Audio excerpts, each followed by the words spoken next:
बॉलिवूडला पुन्हा तोच धुमार फुटला, त्याला दह्या दुधात मधात घातला, तरी कळला तुमचा हेतू आतला, धूमधामने असंस्कृतीचा कळस गाठला.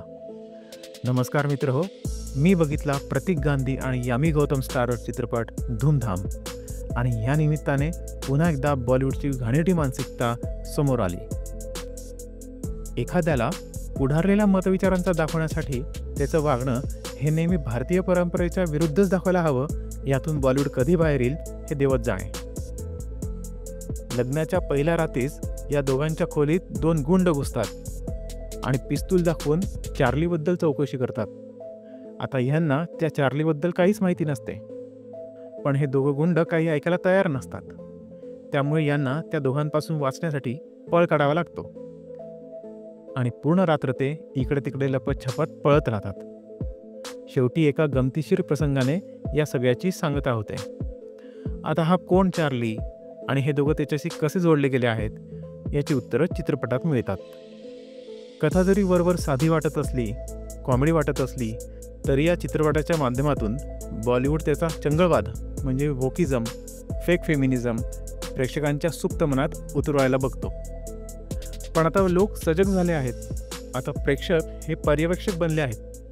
त्यामुळे हे जबरदस्तीचे चंगळवादाचे डोस पाजणे बॉलिवूडने बंद करावं. मी हे का म्हणतोय, कारण यात यामी गौतमचा एक मोठा मोनोलॉग आहे, ज्यात ती हिरोला पटवून द्यायचा प्रयत्न करते की मुलींना किती खोटं बोलावं लागतं, का बोलावं लागतं. यात ती सरसकट सर्व पुरुषांना आरोपीच्या पिंजऱ्यात उभे करते आणि आमच्यावर कसा अन्याय पुरुष मंडळी करतात वगैरे वगैरे हे सगळं ओरडून ओरडून सांगते. आणि शेवटी सांगते की ह्यामुळे आम्हाला थोडं जगता यावं म्हणून आम्ही खोटं बोलतो. आणि हे बोलून ती कुठे जाते तर पबमध्ये दारू पिते आणि तिथे अजून तिची बॅक स्टोरी समजते की तिने स्वतःची बॅचलर पार्टी अरेंज केली होती आणि घरी सांगितले होते की माता की जगराता में जाना है. आणि पबसारख्या ठिकाणी कुण्या एका पुरुषाला फक्त चड्डीत नाचवायला लावत ती आणि सगळ्या मैत्रिणी त्याचा आनंद घेतात, दारू पितात, नाही ते करतात आणि ह्या अशा ठिकाणी ती सगळ्यांना लग्नाचा शगुन देते. हीच जागा कशी सापडली तिला शगुनच्या बॅगा द्यायला? कारण बॉलिवूड.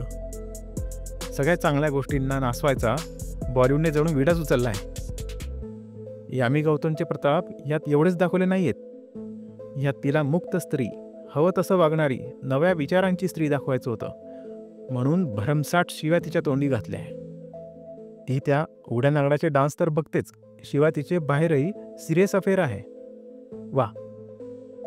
आणि यात असे दाखवले की त्या उघड्या पुरुषांचा डान्स बघणे आता इतकं कॉमन झालं आहे की दुसऱ्या एका सीनमध्ये त्या सौभाग्यकांक्षीच्या सोबत तिच्या घरातल्या बायका आल्या असतात पबमध्ये हे सगळं बघायला.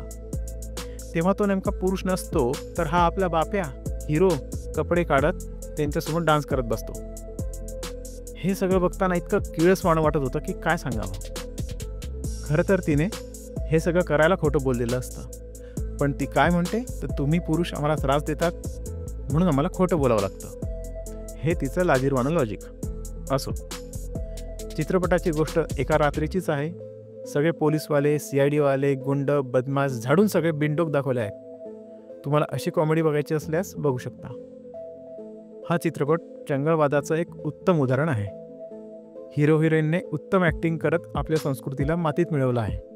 पुढची पिढी जर यांना आदर्श मानणार असेल तर धन्य आहे. मी धूमधामला देईन 10 पैकी 2 मार्क्स, कारण 1-2 ठिकाणी खरंच हसायला येतं.